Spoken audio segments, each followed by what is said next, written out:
Six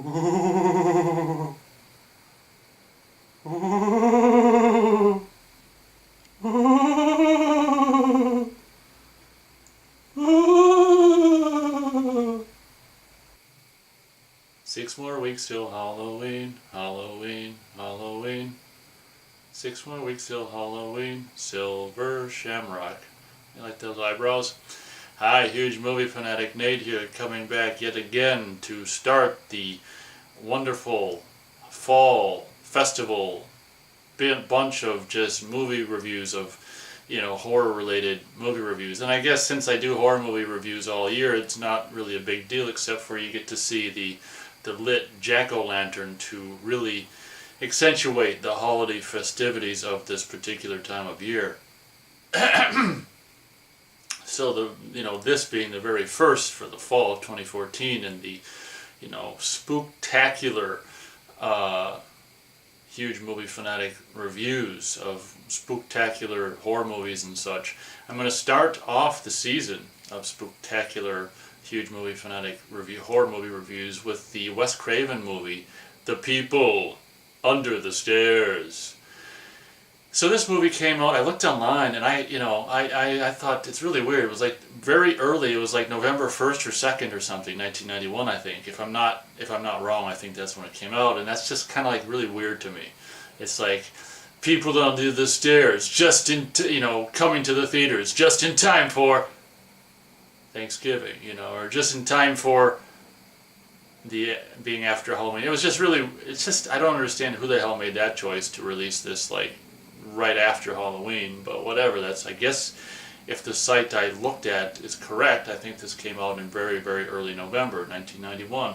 I can remember I knew a little bit about this movie, I think, from trailers and stuff, and I can remember not being too particularly interested in it. It didn't interest me, the title, like The People Under the Stairs, and it's just a bunch of these like long-haired, heavy metal fans with white pasty faces just sitting under the stairs just wrecking havoc. It didn't interest a 14-year-old me at the time, but it ended up coming around to our local second run theater, and me and my dad was like, for $2 or $1, whatever the hell it cost, we thought let's just go check it out. And I'm so glad we did, because ever since we saw it, it left, I never forgot it, like, just, experiencing it in the theater. And it was kind of, there's something about second run theaters that's kind of cool, to be able to see a movie for so cheap. And I don't know, it's all the, when you see it second run months later or whatever, weeks or months later, all the hubbub and all the whatever is done, all the pomp and circumstance and the release and all this and that, it's over with, and they're on to other things, and it's kind of a nice quiet way to revisit, or in this case see for the very first time, a movie that had come out weeks or months prior. And I've always remembered seeing like The People Under the Stairs at this second run theater with my dad, and it was kind of a good time. And I was like, oh wow, and I think I was pretty impressed with the movie at the time. I know that when it came out on tape, and as soon as you could buy it previously viewed on VHS at one of my local video stores, I did just that. I basically liked The People Under the Stairs, and one of the things I was really liked, actually, having saw it for the first time and still like about it, is it's not really so much about the people under the stairs. They're kind of an afterthought, which I think is good, a good choice. It's not like the people under the stairs are the main focus, which I was glad to have that happen, and I'm still glad that the movie is that way. So I just rewatched this a couple nights ago just because I wanted to review it, and also just rewatch it in general because I like it. And I'm like, I was debating whether or not to get the newly released Blu-ray, which came out. But having rewatched the DVD, I'm like, you know what? There's enough film grain in this movie where the DVD is compressed or whatever to such a competent amount that on my TV I've converted. I mean, it looks almost like a Blu-ray. So I don't think I'm gonna have to get the Blu-ray of this. But it just did come out on Blu-ray for you fans of The People Under the Stairs. Another thing I want to mention is something I've mentioned in reviews before, is personally, having grown up at that time, but I really, really love the look of 35mm film stock in the late 90s, or the late 80s and the early 90s. I think this movie particularly it's not a big deal, But for me, in a subtle way, I think it looks fantastic. I think this is a really, like I say, late 80s, early 90s, I think films looked really great, And this movie, I think, just looks fantastic. And the DVD even captures, the grain and the darker scenes and stuff like that. It really captures the film feel, and it's got this really cool atmospheric thing about this movie. I've always loved it. And first of all, this kid who they got to play, Fool, is unbelievable. I don't know if he went on to do anything else. A lot of times child actors don't. But this kid is absolutely unbelievable and carries this movie, like, as Matt would say, like none other. But this kid is fantastic. It also features a pre-Pulp Fiction Ving Rhames in a pretty humorous role in this. The guy who's plays Spencer looks familiar, but I don't know. Features this girl who I don't know her name, who would go on to be in a couple of years later in Full Moon's Arcade, and then a couple of years more later would be in John Carpenter's Escape from L.A. as the President's Daughter, Utopia.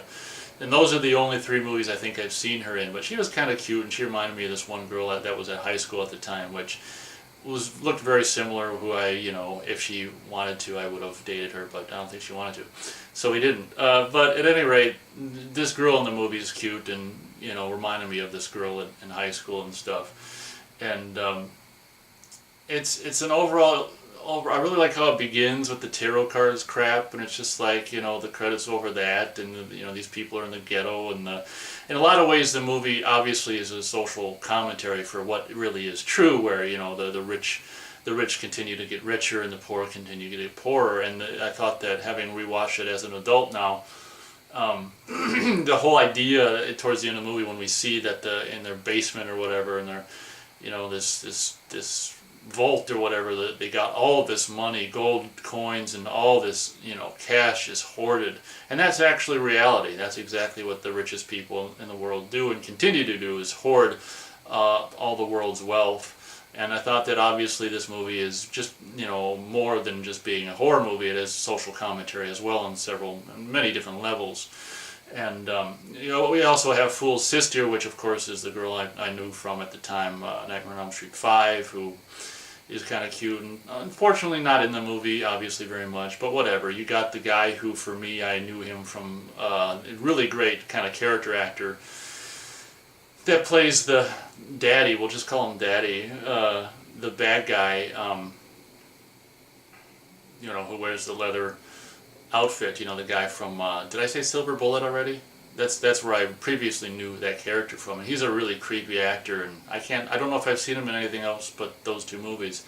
But, you got a movie about, they find out that, they're the last people in this ghetto apartment building, and, they're not going to be able to pay the rent, they're going to be the last people to get evicted, and they find out the address of the actual landlord, who pretty much owns the liquor store and all kinds of other stuff in the ghetto. And they took it upon themselves, mom's got cancer, which could be easily removed, and the rent can't be paid. So, times are desperate. So it's like, we got to do something to, to survive. So, the Ving Rhames character is like, well, I know where your landlord lives. So they go there to steal gold coins and all this and that. And I gotta tell you, compared to a lot of movies now, if any of my big viewers or subscribers know me, they know that I don't particularly think that movies made now, more or less, are necessarily very interesting. And personally, they don't really interest me. And having rewatched this just within the last several nights, I'm like, wow, the scenario of this is very simple, but it keeps your interest. I think it's really realistic how, he goes in there trying to get in as the Cub Boy Scout or whatever the hell he is, Cub Scout, Boy Scout, and that doesn't work, so the one guy goes in and, doesn't come out. And it's just, the scenario for me is really, excuse me, I ate recently, so the scenario for me is really interesting, and the music is, Wes Craven reunites with the guy who did the music for The Hills Have Eyes, and the music's really creepy, and kind of that There Will Be Bloodish violins and all this kind of stuff. Actually, I should say There Will Be Blood has People Under the Stairs-ish violins, because that movie came first, but whatever, you get the point. Really good score, and the movie's just, and for being just a 2-track like stereo, Yeah, track. I always thought that the audio, the sound design on this movie was fantastic, and of course, it's even on the Blu-ray. It's just 2-channel surround, but the audio mix is fantastic. Like when they're in the walls and stuff, and all the echoes, and it's like, "You little animal, shit, you shit, shit. I'm gonna get the dog up here. You'll be sorry, sorry." You know, I've listened to it in stereo, and it's just like the echoing, because it's all about, bumping in the walls and all this kind of stuff, and it's really really competent, just 2-channel stereo surround track. So 3 stars for People Under the Stairs for me. I think it's a really it's kind of like Speed. I talked about Speed before in some other review, I can't remember, where it really, once it starts going, it doesn't stop, except for when like Fool jumps out of the house and goes away and comes back, it kind of stops. But even then, it's not exactly, it doesn't really have a beginning, middle, end. It's just like it keeps going once it starts. And it's really cool. Am I forgetting anything? The humor, I like the humor in the movie. And like I said, I can't stress enough how great this kid is, who unfortunately I don't know his name, so I can't say it. But this kid just carries the movie like none other, as I said before. And the girl who plays Alice is fantastic and cute and all that stuff, and also in Arcade and Escape from LA as well. So 3 stars, highly recommended. It's a really cool, like this time of year, Halloweeny, or apparently early November kind of a movie, because I think that's when it came out. And I don't know how well it did. I mean, in the theater, I wasn't really paying attention or anything like that, but whatever. It did whatever it did. So overall, like I say, this movie it's very simple. It all takes place in one house, but Wes Craven, manages to take advantage of the inside of the walls and the upstairs and the inside of the chimney and the roof, and it takes advantage of this house and all its little knickknacks and stuff to keep this movie, for me, entertaining throughout pretty much the whole thing. So it's a nice, cool, good 3-star, horror movie romp from the early 90s as far as I'm concerned. And if you haven't seen it and can see it for free or cheap, I would highly suggest doing that. So thank you very much for watching, and I will catch you on the next video. Ooh.